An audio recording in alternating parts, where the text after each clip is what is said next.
Bienvenue dans Bref de quartier, le podcast. Je suis Roliane. Je suis Noan. Je suis Aiden. Je suis Inès. Je suis Alicia. Je suis Maïra. Je suis Tracy. Je suis Selma. Je suis Divin. Je suis Noran. Je suis Amingo. Je suis Enaïs. Je suis Yashwana. Je suis Elkaïm. Je suis Paul. Je suis Jessé. Je suis Céliane. Je suis Grace. Aujourd'hui, nous nous trouvons à l'école des Gantels, à l'occasion de l'inauguration de la fresque Reine Erlangen. Nous sommes allés à la rencontre des élèves qui ont réalisé cette fresque, mais aussi Ethiou, l'artiste qui l'a conçue.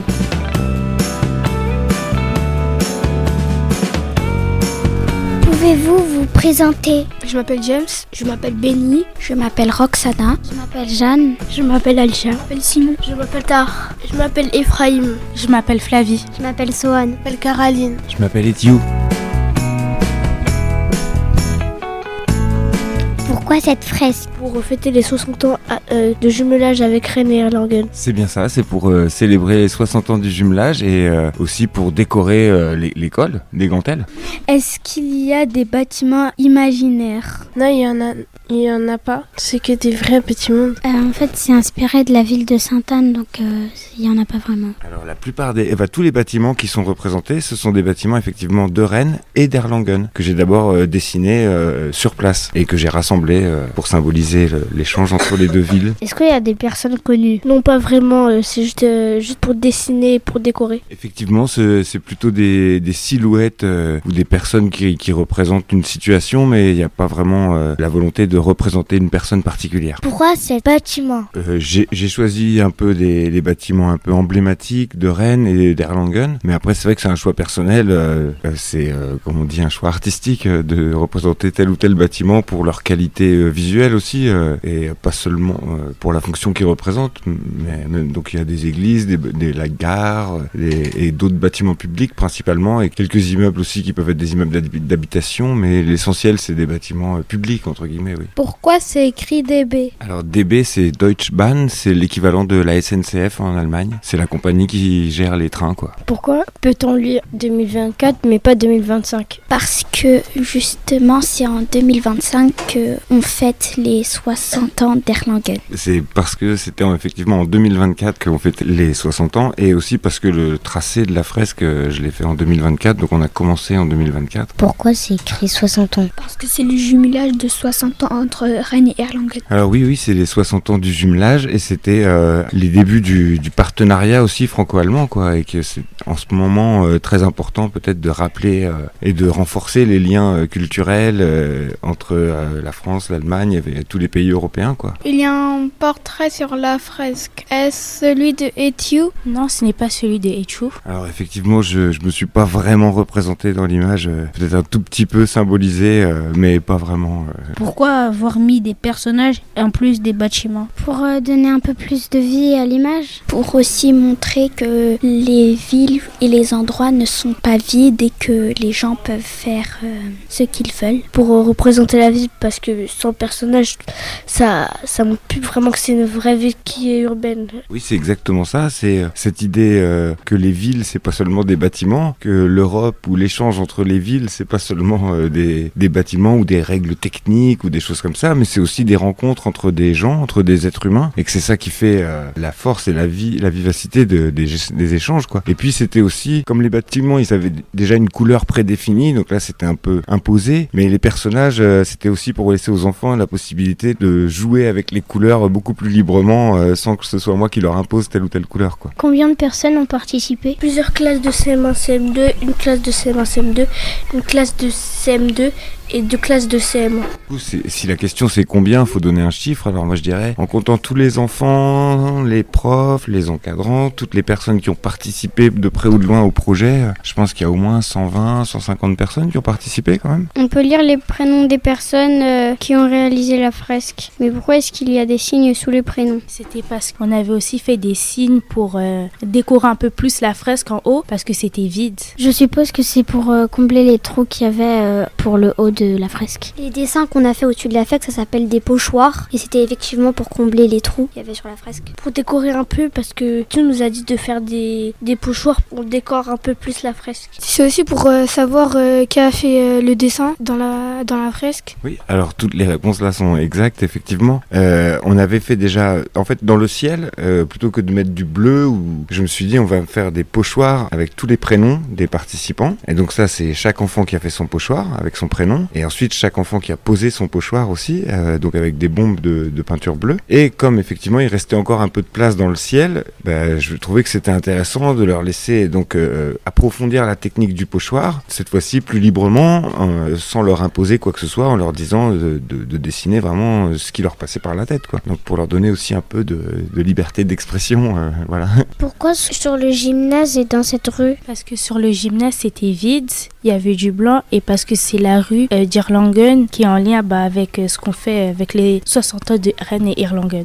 Oui, c'est pour décorer le mur blanc, mais peut-être que la ville d'Erlangen a aussi fait ça pour ses 60 ans de jumelage avec Rennes. Et aussi pour que quand les gens y passent, ils puissent regarder la fresque qu'on a fait. Moi aussi pareil, mais aussi souvent quand je passe, je trouve des gymnases qui sont que des fresques. Effectivement, le choix du gymnase, c'était parce que ce mur est sur la rue d'Erlangen, donc ça avait du sens. Et puis aussi parce que le format du mur était intéressant, comme c'était tout en longueur, ça permettait de faire cette fresque avec plein de bâtiments des deux villes. Combien de temps a pris la réalisation de la fresque? Environ 1 mois. La réalisation de la fresque, ça a pris environ 5 mois. Et Tchou, il a dessiné et nous, on a fait de la peinture par groupe. On était plusieurs classes, du coup, ça a pris plus de temps. Enfin, ça a pris moins de temps que si tu fais une classe.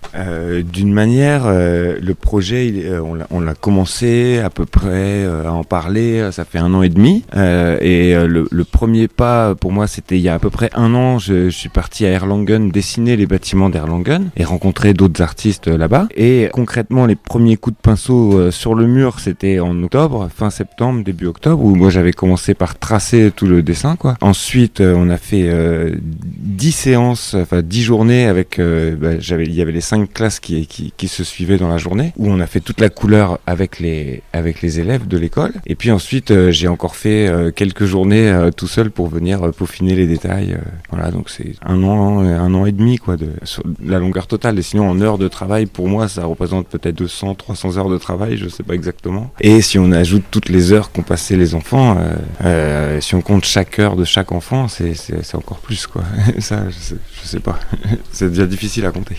Est-ce que ça vous a plu de réaliser la fresque? Oui, moi ça m'a plu parce que j'étais fière de moi, parce que j'ai au moins participé. Je suis fière parce que... Mais moi j'ai bien aimé faire la peinture. Moi, nous ça nous a plu parce que on a pu faire de la peinture sur un endroit qui était vide, qui n'avait pas de couleur. Moi j'ai beaucoup aimé parce que j'adorais l'art et que c'était vraiment super amusant de colorier sur un mur. Moi j'ai aimé faire ça parce que j'aimais bien faire de la peinture et c'était génial de faire ça sur les murs. J'ai bien aimé faire ce travail, ce projet, parce que décorer un mur très vite, ça rajoute beaucoup plus de couleurs. J'ai bien aimé faire la fresque car nous faisons pas tout le temps de la peinture. Moi j'ai aimé faire la fresque parce que c'était amusant, on se tâchait aussi, ça c'était un peu embêtant et on manquait un peu de travail et ça c'était un peu chouette. Moi j'ai bien aimé faire la fresque parce que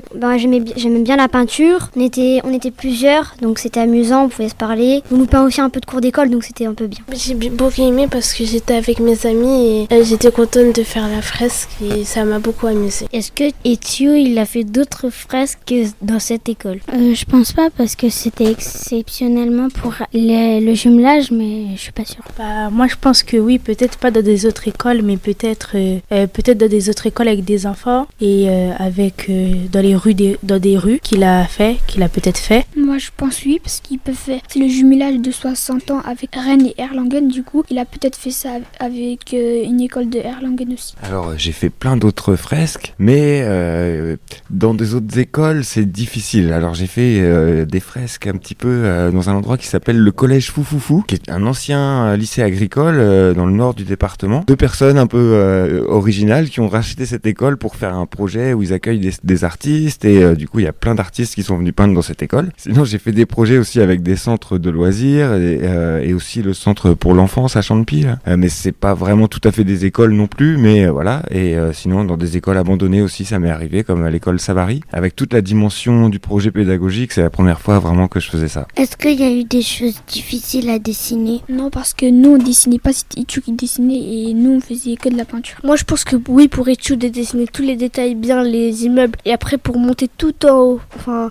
c'était quand même haut la fresque, du coup il a dû se servir d'une échelle ou quelque chose comme ça. Du coup moi je pense qu'il y avait beaucoup de temps à la faire et ce sera quand même dur de faire nous. Moi je pense que c'est plutôt Etu pour lui que ça a été dur, pas pour nous parce que nous on peindait et on n'avait pas trop de détails à faire. Pour nous c'était aussi un peu difficile, comme fallait pas qu'on dépasse et fallait qu'on les traits qu'il avait mis quand il avait dessiné, fallait pas qu'on peinte dessus, sinon on n'allait pas voir les détails. Des fois on dépassait mais on arrivait à cacher. Pour nous c'était très facile, mais pour Etu ça devait l'être un peu plus parce que c'est lui qui avait fait la fresque, le dessin, les hauteurs, les détails, donc c'est plutôt surtout pour lui que c'était difficile. En fait on n'a pas trop dessiné, mais on a plutôt peint, mais c'est Etu qui a fait la moitié. Après c'était très difficile pour Etu, j'en suis sûre, parce que en fait quand on faisait, par exemple là on fait une erreur et il va repasser. Puis il y avait des endroits où il fallait faire attention pour ne pas déborder. Alors moi j'ai pas eu trop de difficultés techniques, ça va, parce que ça fait quand même très très très longtemps que je fais du dessin et de la peinture sur les murs. Après le seul moment où peut-être il y a eu des difficultés pour eux pour dessiner, c'est quand ils ont dessiné leur pochoir, puisque là il y a quand même eu à ce moment-là, je sais pas, faudrait leur reposer la question si au moment de dessiner leur pochoir, peut-être il y a eu des choses qu'ils ont eu plus de mal à dessiner que d'autres. Pour les prénoms c'était un peu difficile parce que fallait être sûr que quand on découpait notre pochoir, les lettres de notre prénom avec le cutter, fallait être sûr de pas dépasser, sinon on n'allait plus reconnaître ton prénom, et que ça soit quand on va mettre le spray en haut du mur, qu'on voit ton prénom bien et que ça soit pas déformé. Quels matériaux vous utilisez pour le Vrex? Des pinceaux, des petits, des gros pour les endroits un petit gros vides, et le pinceau fin c'est pour pas dépasser. On a pris des cutters, des pinceaux fins et grands, épais. On a pris aussi une bombe à peinture pour faire notre prénom sur un pochoir. On a utilisé des pinceaux, du scotch pour mettre sur la fresque pour mettre la bombe dessus, et des cutters. Et aussi on a utilisé des marqueurs, mais c'était plutôt Etu, je pense ça. Et surtout on a utilisé de la peinture. On a utilisé aussi une règle pour tracer les prénoms. Alors effectivement, moi au début pour tracer, j'avais quand même fait un marquage tous les 1 mètre pour reporter mon esquisse, et j'ai tracé au marqueur. Ensuite pour la couleur, on a utilisé de la peinture latex, qui est de la peinture spéciale pour les murs, pour l'extérieur, et des pinceaux de peintre, d'artistes basiques, mais de toutes les tailles, plus ou moins fins. Et à part ça, sinon pour les pochoirs, effectivement on a utilisé du papier aquarelle, qui est du papier assez épais, dans lequel on peut découper et ça reste assez solide. Donc des petits cutters, des petits crayons, et effectivement on avait mesuré à la règle pour que quelqu'un qui a un prénom qui fait de 3 lettres, on calcule 3 espaces et que tous les prénoms fassent la même taille. Après c'était tout le monde la même taille, mais effectivement quand il y a 10 lettres, il faut prévoir le nombre de cases à l'avance. On a utilisé la règle effectivement un petit peu. Merci. De rien. De rien. De rien. De rien. De rien.